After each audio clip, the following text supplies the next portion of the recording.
So I'm going to talk to you a little bit about what I consider to be some of the chief concerns with the EdTPA. Before I do that, I just sort of want to remind us all what it is.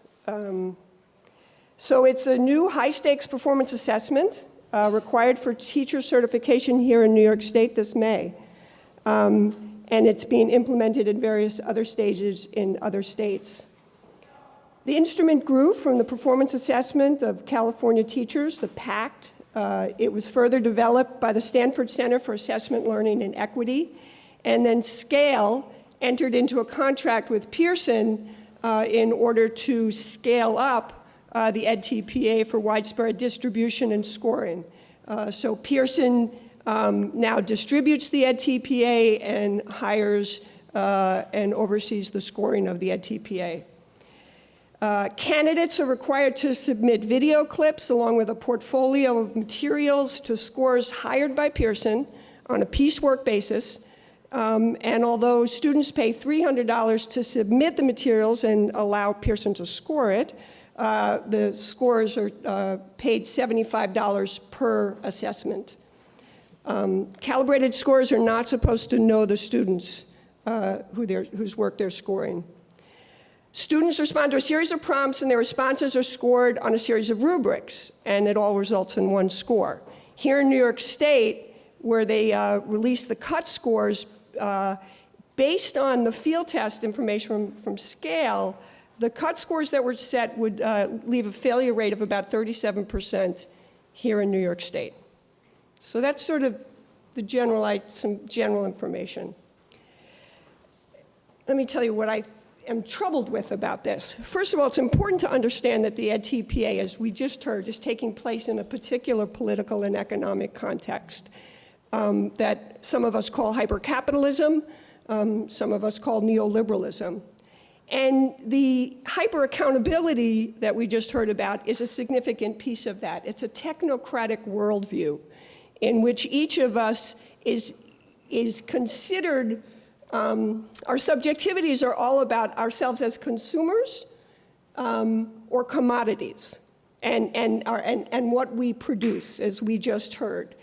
It's a context in which the issues of competition and individualism and working for the global economy, as I like to think of it, as the new Zeus. We work for this thing that's out there, not for ourselves, not for the democratic project. So that's the context in which this is developing. A big piece of that is the idea that public sector services are inefficient and don't produce the sort of the cost-benefit ratios that basically are going to serve the people who own things. What that means is they're looking to privatize the public good. So privatization is a key piece of the neoliberal project. So given that, let me just talk a little bit about what I see as the political economic issues with EdTPA. First of all, its relationship to Pearson feeds the corporate takeover of education as a private space for profit and not a public space for liberation and democracy. Pearson is going to make huge amounts of money from EdTPA. That's a reality. They're going to make that money by outsourcing the work that I already do. I'm a public employee. I have union protections, but the work that I do of evaluating students is now being outsourced to people who have no protections, who have no contracts, who are paid on a piecework basis.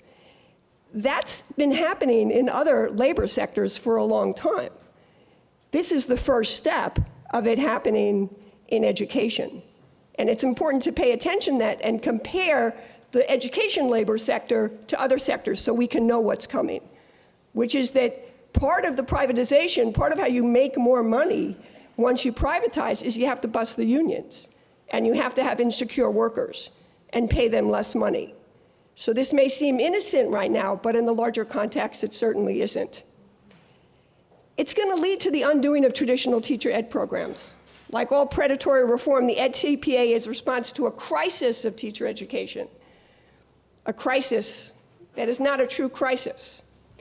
It's going to be used, as we see with the cut scores, to prove that we're failing. And students, the important thing to know about that is students on fast-track programs like Teach for America, they don't have to take the EdTPA until they've been teaching for 2 years. So students in traditional four-year programs or two-year master's programs have to pass the EdTPA to get certified at the end of their student teaching. Fast-track programs get to go out and teach first. That has very real material implications for teacher education programs. The purveyors of EdTPA, in conversations that I've had with them online and through emails and other spaces, really tend to deny the impact of this larger context. And as somebody who spends a good part of the foundations classes that I teach helping students to come to understand the broader social context that enters their classrooms, it's disturbing to me that then our professional organizations deny that context. When the students at UMass Amherst refused to participate in the field test, it was precisely because they understood the context. They understood what it meant for Pearson to enter teacher education, both in terms of the corporatization of public education and in terms of the dehumanization that happens when we let these neoliberal processes come to define us. And I want to talk about that piece now, because one of the key issues of the EdTPA is that students' intellectual property and images of themselves are sent to a private corporation to be viewed by people that they don't know. We live already in a moment of terrifying surveillance. And we are inviting students, no, we're not inviting, I always use that word, I'm so polite. We are demanding that students submit to the surveillance of their practice by people that they don't know. Again, the larger social context is critical here. We already live in a surveillance state. And then I, as a teacher educator, am supposed to encourage my students to participate further in allowing their privacy to be eroded. When it comes to privacy, it just should be, we should just stop there. I shouldn't have to make any other arguments about this. But there are a few more arguments I can make. I think it's really important as we think about not just privacy, but the surveillance state, to begin to understand what it means that we are subject to the gaze of a centralized authority. And that's something for us to think about right now as people who live in this country, that we are always subject to gaze now, if you just walk down the street.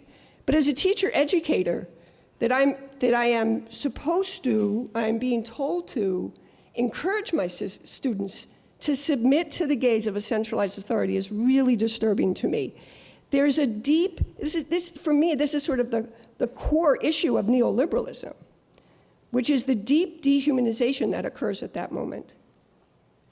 When we are not talking to each other, when we are not knowing ourselves in relationship to our students, but we are knowing ourselves through the videotaping and the knowledge that we're going to send this work outside, we are performing for ourselves to something external. And as I've been traveling around Massachusetts talking to teachers, I'm really struck by how the accountability system in K-12 schools under these teacher evaluation systems, what teachers say is, the work that I do that matters to me is not talked about. The work that I do that matters to me is not part of how I'm understood about whether or not I'm doing the best that I can. And I have to constantly prove my value based on a language, a discourse that is alienating. And I'm really struck by this profound alienation that occurs under surveillance systems, where the thing that brought me to education, which was to grow the democratic project, to have students discover their creativity, their voice, their imagination, their capacity for empathy, that becomes a secret. That's what's happening right now. And if you talk to students who are doing the EdTPA, they talk about doing their performance of the EdTPA. They understand that they're doing it for something out there, and that then they go and they do their work later. Of course, the problem with these accountability systems is there's no time for us to do our work later anymore. The space is getting narrower and narrower for us to live these secret places, and they shouldn't be secret. Those should be the terms under which we define ourselves, and all the complex humanity of that, and the confusing and very scary democracy of that. The other thing that EdTPA does, and I've sort of alluded to this, is it really narrows our idea of what constitutes teaching. Now, there may be people who can look at those rubrics and say, yeah, this is teaching. I get this. This is what I do. But I don't. One of the ways that it narrows our idea of teaching is it presumes it as definable and certain, as something that could be reduced to a score by a calibrated scorer. I think teaching is deeply uncertain work. I think you go in and you engage in a relationship and you see what together you and the students discover and the knowledge that you make. You shouldn't know what's going to happen. The whole idea that we have lesson plans that are designed around goals and objectives, and people go in and watch and say, and it's happening everywhere, are your goals on the board? Are your objectives on the board? If I ask that student, will they know the goal of this classroom? That's entirely and completely contrary to how I understand what it means to be an educator. And that's being forced on us. There's a deep undoing of the democratic process there. If people want to think about education that way, you can do it in the classroom next door to me, and I'm happy to talk with you about that and have long, complicated conversations about it. But don't make me do it. Any standardization has to, by its nature, reproduce the dominant culture. That's another key issue with the EdTPA. In order to get to standardized, we have to get rid of difference. And in our culture, which is just infused with white supremacy, that's what white supremacy is getting rid of difference. That's saying we know what normal is. We know what standardized is. Democracies are about complex pluralities and about managing difference, not about erasing difference. And in terms of issues of justice, I worry a lot about what it means for students of color to be surveilled in a society where black and brown bodies are already surveilled at an incredible rate. So the last thing I want to say, and I have no time. I'm going to be honest, but I'm going to take this last minute. I just want to say, I think it's really critical. I just want to reiterate. What we do as educators is we enter into spaces with our students, ideally with parents and with the community, in a deeply democratic context and a deeply empathic context, discover the world, name the world, and create the world. And that has to remain uncertain. And surveillance and corporatization and standardization put themselves in that space and keep us from being able to live that practice, and that's dangerous. Thank you.